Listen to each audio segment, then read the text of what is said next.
बात करते हैं कनाडा में अमेरिका जैसे हाल की। अब कनाडा में ये अमेरिका जैसे हाल कैसे बन रहे हैं, चलिए शुरुआत करते हैं। कनाडा में एक भयानक संकट सिर उठाने वाला है और लाखों लोगों को रोजगार जो है उनका खतरे में आने वाला है, क्योंकि वर्क परमिट खत्म होने के कारण यहाँ की जो एक बड़ी संख्या है, बड़ी आबादी है, वो कभी भी अवैध घोषित की जा सकती है। लेकिन एक बात और है इसमें कि इसमें आधी सी जो संख्या है वो भारत की। आपको पता होगा कि कनाडा रहने के लिए कितने सारे लोग जाते हैं भारत से। कनाडा में कहा जाता है कि पूरा का पूरा पंजाब बसा दिया गया है। अब वहां पर भी वर्क परमिट को लेकर के एक बड़ी बात निकल करके सामने आ रही है कि उसमें कुछ बदलाव किए जा रहे हैं। इस वजह से बहुत सारे लोग जो अभी वहां पर रह रहे हैं, काम कर रहे हैं, वो अवैध प्रवासी कभी भी घोषित किए जा सकते हैं। कनाडा की इमिग्रेशन एजेंसी है IRCC, उसके ताजा आंकड़े के मुताबिक साल 2025 के अंत तक करीब 10 लाख से ज्यादा वर्क परमिट खत्म हो जाएंगे। 2025 गुजर गया है, अब जो कार्रवाई है वो शुरू होगी। मतलब लाखों लोग कानून के दायरे से बाहर हो जाएंगे। अब कनाडा में अमेरिका जैसा हाल ये क्यों हम कह रहे हैं, उसके बारे में थोड़ा सा जान लीजिए। 2025 के अंत तक 10.53 लाख वर्क परमिट पूरी तरीके से समाप्त हो चुके हैं। 2026 में 9.27 लाख और वर्क परमिट है जो खत्म होंगे और करीब आधे विदेशी वर्कर्स भारतीय हो सकते हैं इसमें से। नया वीजा या स्थायी निवासी बनने तक अवैध प्रवासी वो व्यक्ति घोषित कर दिया जाएगा और सबसे ज्यादा जो इससे प्रभावित होगा वो होगा अस्थायी कामगार, विदेशी छात्र। कनाडा सरकार ने वीजा नियम को और सख्त कर दिया है। अब प्रवासियों की स्थिति इसी वजह से चुनौतीपूर्ण हो जाएगी। अब आप सोच रहे होंगे कि वर्क परमिट खत्म हो गया है तो अब जाकर के नया बनवा लेना, लेकिन ऐसा होगा नहीं, क्योंकि ये प्रवासियों की स्थिति को और ज्यादा चुनौतीपूर्ण रहने वाला है। इसमें से करीब आधे भारतीय हैं जो इस संकट के केंद्र में हैं। सवाल यह है कि क्या कनाडा सरकार इन लाखों लोगों की सुध लेगी या फिर इन्हें सड़कों पर यूं ही छोड़ दिया जाएगा। कनाडा में अवैध प्रवासियों की संख्या में जिस तेजी से इजाफा हो रहा है, उससे ग्रेटर टोरंटो एरिया का ब्रैम्पटन और कैलेडन जैसे इलाके जो हैं वो गंभीर संकट की ओर बढ़ रहे हैं। जंगलों में लोग टेंट लगा करके रहने को मजबूर हो गए हैं, जो अब साफ साफ एक बड़ा सामाजिक और प्रशासनिक सिरदर्द बन गया है। ये तस्वीर आप देखिए, टेंट बना करके रह रहे हैं लोग। अब अगर किसी देश में जाकर के कोई इस तरीके से करेगा, टेंट लगा करके रहना, तो सीधी सी बात है, जाहिर सी बात है कि सरकार अपने नियमों में ढील नहीं देगी बल्कि कड़ाई से उनका पालन करवाएगी। अब इसमें बहुत सारे विदेशी नागरिक हो सकते हैं जो कनाडा में जाकर के रहते हैं, लेकिन कनाडा में रहना बहुत महंगा है और यही वजह है कि इन लोगों ने अब पार्क में जाकर के टेंट लगाने शुरू कर दिए हैं। यहाँ रहने वाले कई लोग कह रहे हैं कि वे नगद में काम करते हैं, सरकार की नीतियों के कारण फंसे हुए हैं। अब ये समस्या सिर्फ आवास की नहीं है बल्कि सुरक्षा, सीधी सी बात है, सुरक्षा से ये मुद्दा जुड़ेगा ही जुड़ेगा, स्वच्छता से भी जुड़ेगा और कानून व्यवस्था से भी जुड़ेगा और इन्हीं तमाम मुद्दों को जोड़ा गया है। अब कनाडा की मौजूदा जो वर्क परमिट है समाप्ति नीति ने अवैध प्रवासी वर्ग को बढ़ावा दिया है। इससे न केवल स्थानीय संसाधनों पर दबाव बढ़ा है बल्कि सामाजिक तनाव भी बढ़ रहे हैं। आप सोचिए कि अगर भारत में काम करने के लिए कोई व्यक्ति कहीं से आता है, हमारे आसपास के मुल्कों से आता है, और वो ये कहे कि भारत में रहना महंगा है और कहीं किसी पार्क में जाकर के टेंट लगा करके रहना शुरू कर दे, तो हमारे देश को भी ये करना होगा कि हमारे जो संसाधन इस देश के, उस पर सबसे पहला हक भारतीयों का है और उनके लिए वो नीति में परिवर्तन करेंगे और यही कनाडा में भी हो रहा है। कनाडा सरकार ने हाल ही के वर्षों में इमिग्रेशन पॉलिसी में बड़े बदलाव किए हैं, जिससे टेम्परेरी रेजिडेंट्स, जैसे उसमें आप स्टूडेंट को काउंट कर सकते हैं, वर्क परमिट होल्डर्स को काउंट कर सकते हैं, उनकी संख्या कम करने और डिपोर्टेशन बढ़ाने की दिशा में कदम उठाने शुरू कर दिए हैं। इसका मुख्य कारण है हाउसिंग क्राइसिस।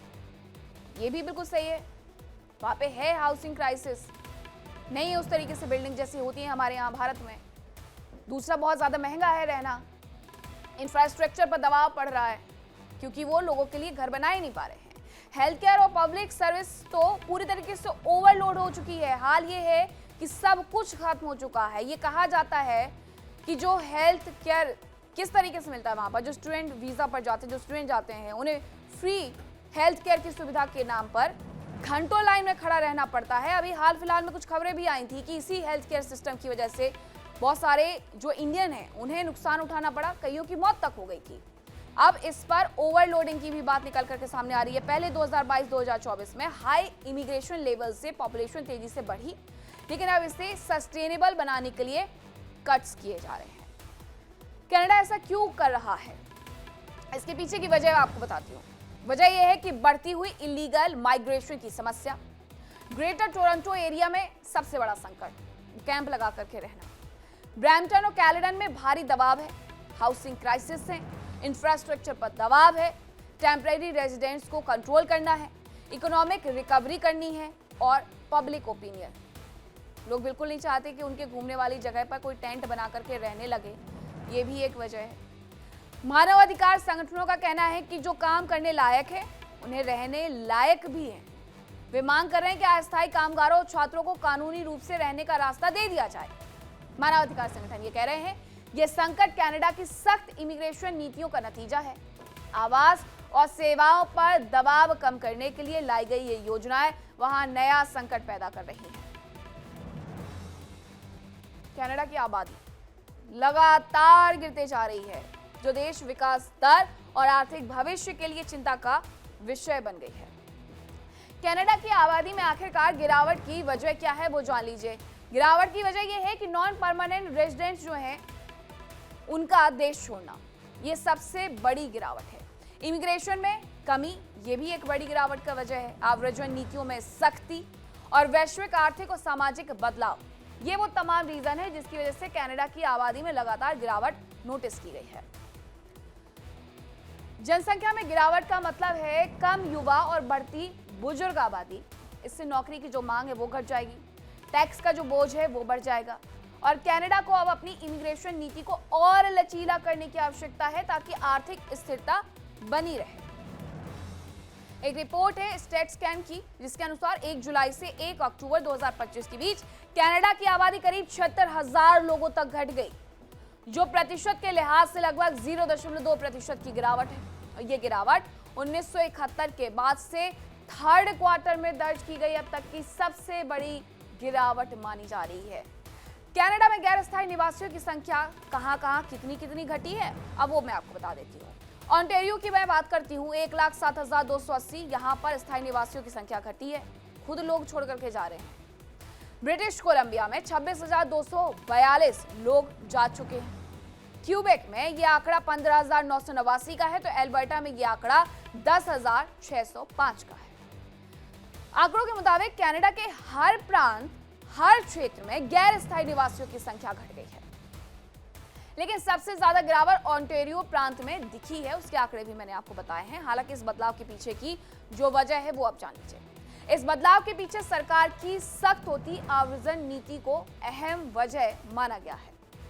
साल 2024 में संघीय सरकार ने गैर स्थायी निवासियों की संख्या घटाने और अंतर्राष्ट्रीय छात्रों पर कैप लगाने का ऐलान किया था।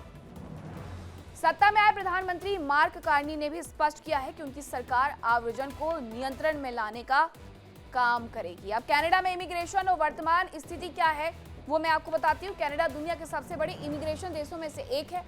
कनाडा की अगर मैं आबादी की बात करूं तो आबादी में लगभग 22% लोग जो हैं वो विदेशी है।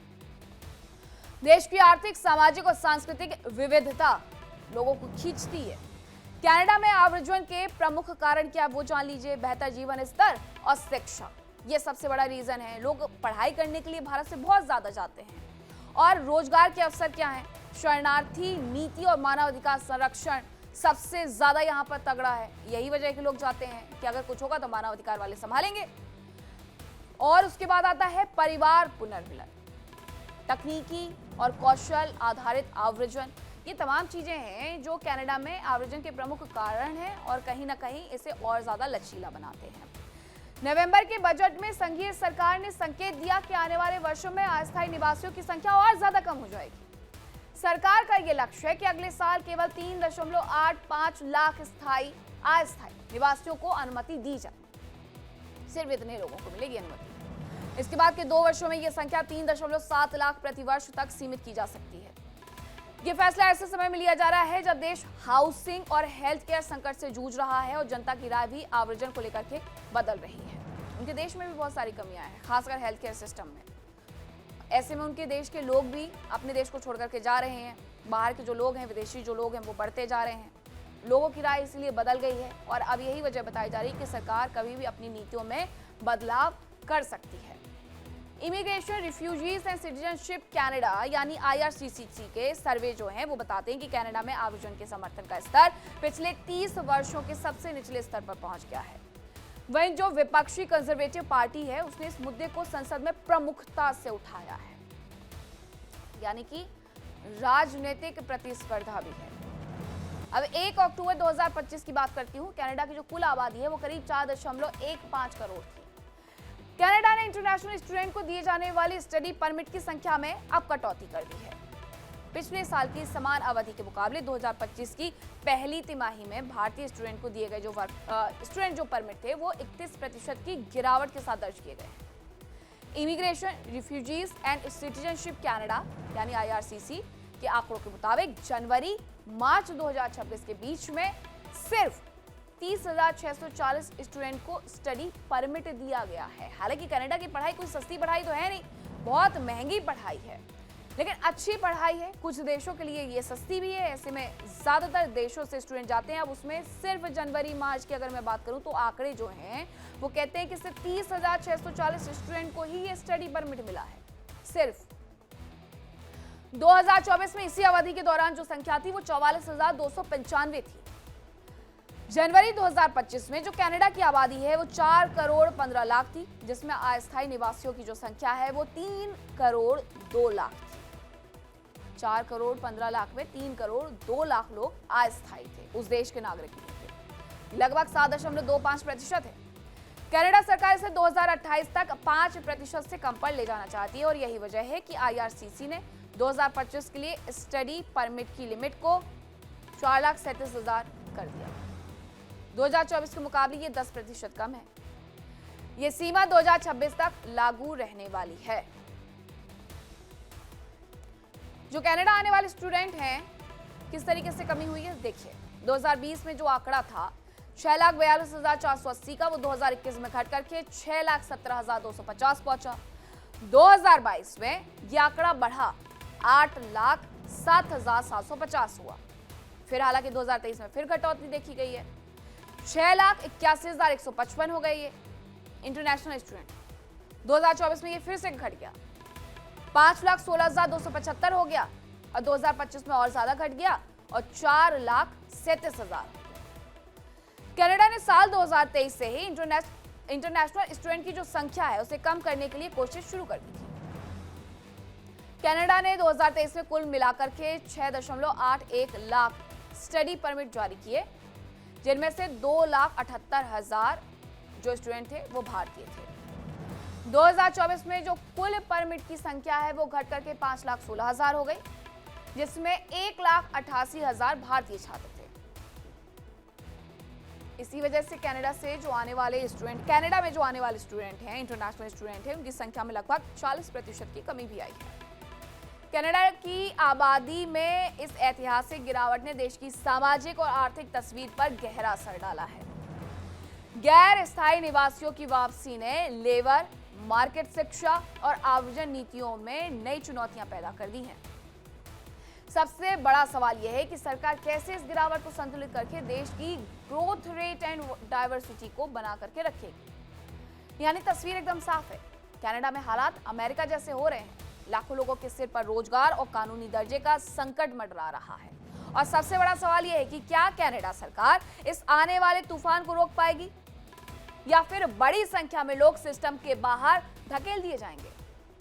फिलहाल दुनिया की नजर कनाडा पर टिकी हुई है कि आखिरकार आने वाले वक्त में कनाडा किस तरीके से इसमें बदलाव करने वाला है।